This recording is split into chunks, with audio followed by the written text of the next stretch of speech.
What's up, guys? Welcome back to my channel. Guys, the topic of Charlie Kirk is still ongoing, and I don't really plan on doing a lot of videos on it, but a video has been going viral that caught my attention, and I thought it was worth us talking about it. Before I get into the video though, guys, remember to leave me a like, comment on the video, and subscribe to the channel. I'm really trying to get to that 1,000 subscriber mark by the end of this year, and I'd really appreciate your sub today. Without further ado, let's check out today's video.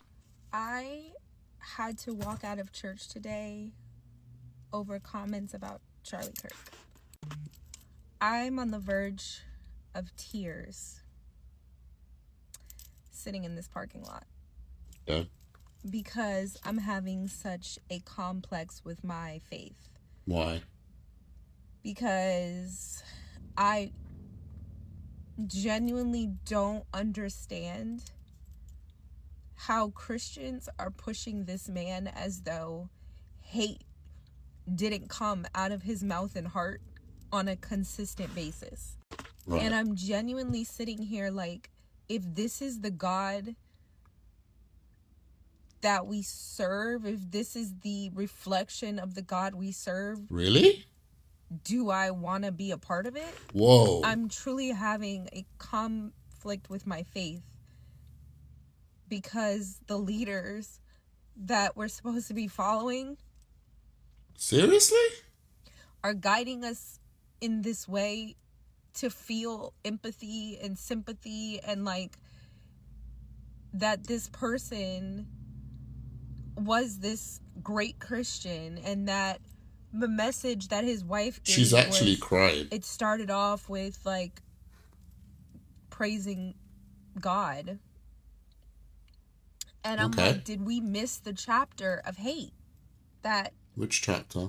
He endorsed, encouraged, and pushed. I thought she was about to say a chapter in the book, where to go in the Bible. Here. Okay, what? I don't.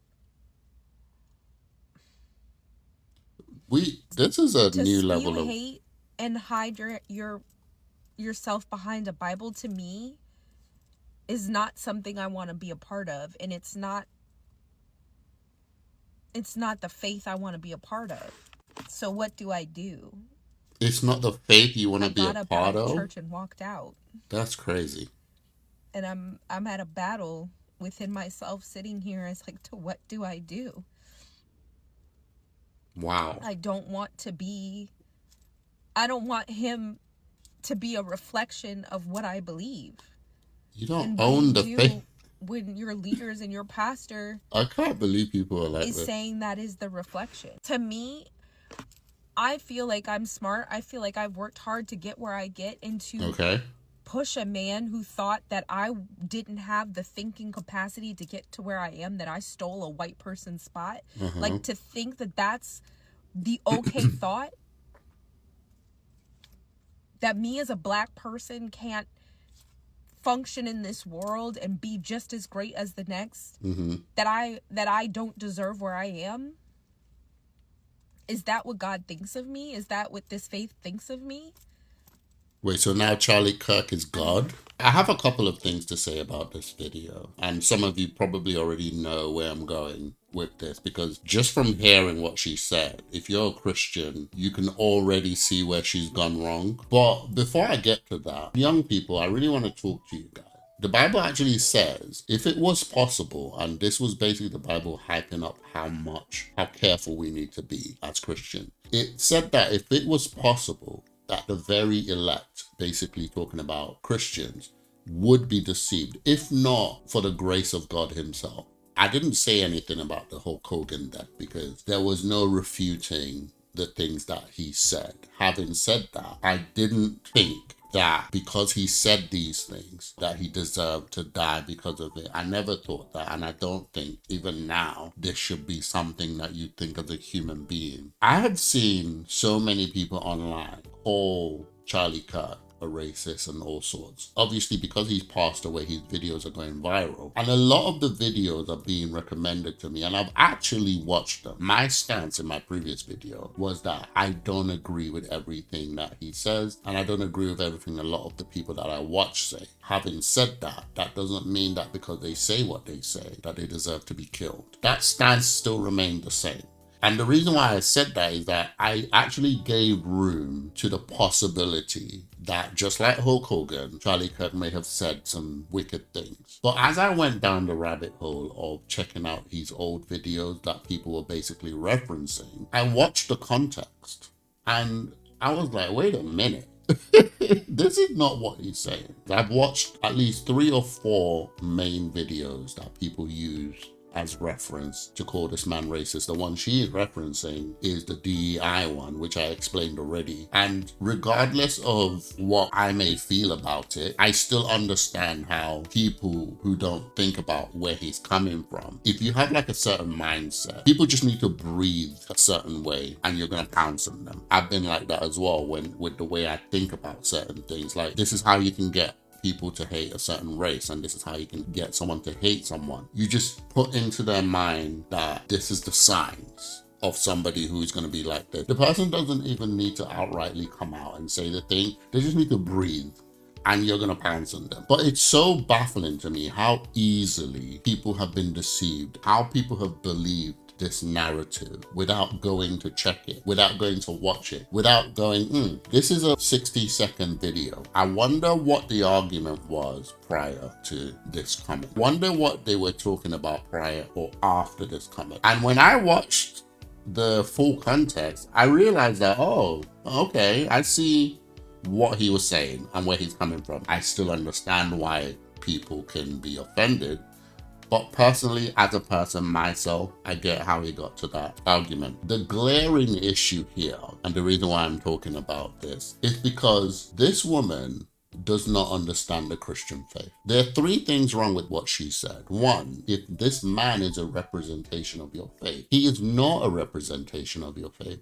Jesus Christ is. He is the one that we look up to. 2, the Bible talks about people who judge being careful, because the more you judge, the more you are going to be judged. And it talks about removing the big massive log in your eye first before judging someone or trying to take out the little prick, little tiny, like a prick that comes out of a wood, trying to take that out of somebody's eye when you got a big log in front of your eye. Like, she is missing the point when it comes to the Christian faith. From my perspective, what the church has said is absolutely correct. You may not agree, and here's the thing, this is where I will give her some leeway. You don't have to agree with the thing that has been said. And this is why Jesus Christ is the person that we look up to around our faith. We don't put any man on it.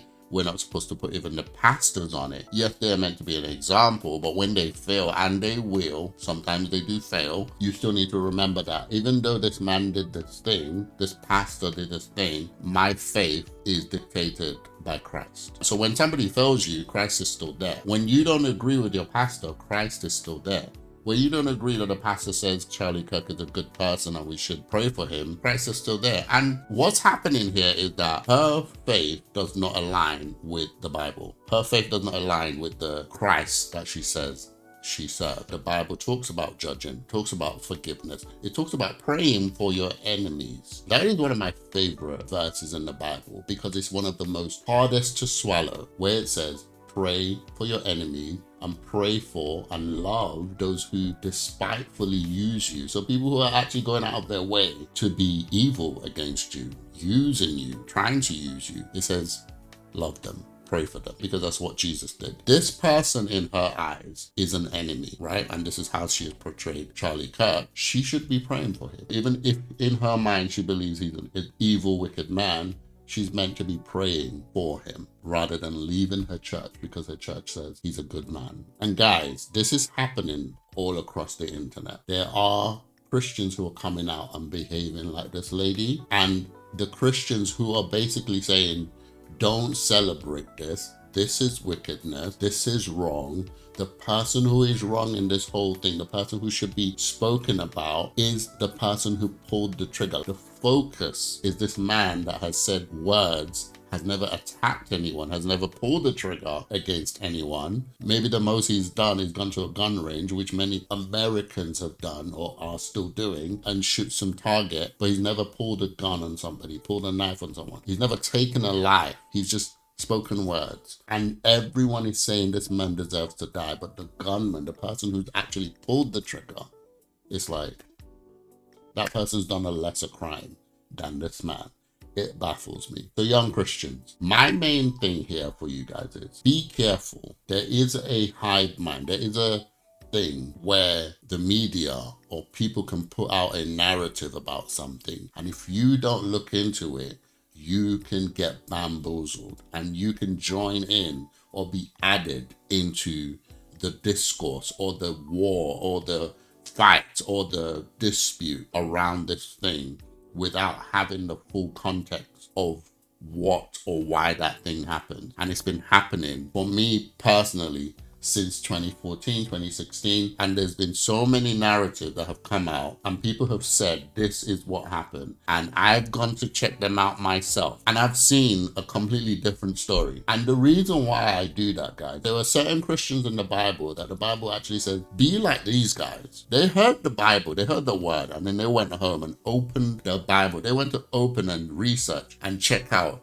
if what this person has said is true. And the Bible says, be like these people. This is why I got this mindset. I've seen preachers preach something, and then I go and read it. I'm like, how the hell did you get there from here? Or I've gone to read it and literally they've told me a lie. Words that did not exist in the Bible came out of this person and it was not there. This is how I developed my critical thinking as I was younger. I used to go home and just read and just be like, okay, this is what this person said. This is the chapter that we're reading from, and then I'll just match it up. And this is how I got to know the Bible for myself. And this is what I do on the internet. If you send me something, or if I see something on the internet, or the world is in chaos, I will go and check it out. I put the previous video out without any knowledge of Charlie Kirk, apart from the little snippets of videos that I had seen in the past of his debates, which I actually liked, but I never got into his content. Since my last video, I've literally been flooded with his content, and I have not found any of the stuff that have been highlighted as the thing that he did. I haven't. Maybe I'm missing something. If he thinks affirmative action is a detriment to certain things because he has to think about, you're doing this now rather than doing it the way it used to be. Is it been done properly, or are you lowering the standard? We've said that about many things in life. We have actually said that. But when it comes to this, it's controversial because it's a racial thing. Young Christians, as Christians, you're not meant to hate your fellow human being. You're not created to hate people. You can have feelings about people, but you can't judge them because you never know. That person tomorrow might change, might give their life to Christ, might become a new person. Your mind is meant to be like, this person is not portrayed as a good person, but I'm a Christian. I wasn't always a good person. So I'm going to extend that hand of love. While they're over there doing their thing, pray for them. They're your enemies, pray for them. And you never know, maybe tomorrow you can see them somewhere. Guys, do you know how many friends, how many testimonies I've seen online where people were just wicked and evil? They were bad in their younger days. They were womanizers. Just blink a couple years and they're like, I used to be this and now I am a Christian. I used to be this and now I've stopped doing those things. This is how life is. If you disagree with those people at the time when they were doing the bad thing, do they deserve death at that point, or should they receive grace so that one day they might change? I want to say it again. I enjoyed a lot of Charlie Kirk's debates. I thought they were really good. Even the ones that he never got to resolve, I thought he was respectful. Some of the debates, I didn't agree with his views on it, but I appreciated the debate. I don't agree with everything that I've seen about Charlie Kirk, but for the most part, I can never ever agree or join anyone who says he deserved death because he said something. I want to go a step further, that even if he did say conclusively the rhetoric that has been pushed in the media, even if he is a racist, even if he is someone who hated black people, even if he is someone who was a grifter, I still do not believe that he deserves to be killed, murdered, have a bullet to his neck, and die in front of his family and people. There is no one that can convince me otherwise. That is absolute nonsense in my view. We're not meant to wish death on people. We're not meant to celebrate the death of somebody. You're not supposed to do that. Before you even get to that level, you're not supposed to judge anyone. You're not supposed to wish evil on anyone. So nobody's going to convince me at any point that this man deserved death and I should be happy because somebody who hates my skin tone just died. Let me know what you think in the comments below. What do you think of this lady? And guys, look, she's not the only one. This is just the video that's going viral, but there's lots of other videos of people who are basically saying they're leaving their church because the church is calling Charlie Kirk a Christian or that he was a good man. There's quite a lot of them on TikTok. You can look it up for yourself. I don't plan to make any more videos around this unless something significant happens. My channel is a relationship channel, and unless it relates to relationship, I'm not going to beat the horse any longer. Let me know what you guys think in the comments below. Remember to leave a like, comment, and sub. I appreciate you guys watching my video. I really do also appreciate your thoughts in the comments. Those who are for and those who are opposed to. I like to check what you guys are saying, so please do leave it in the comments below. I'll see you on the next video.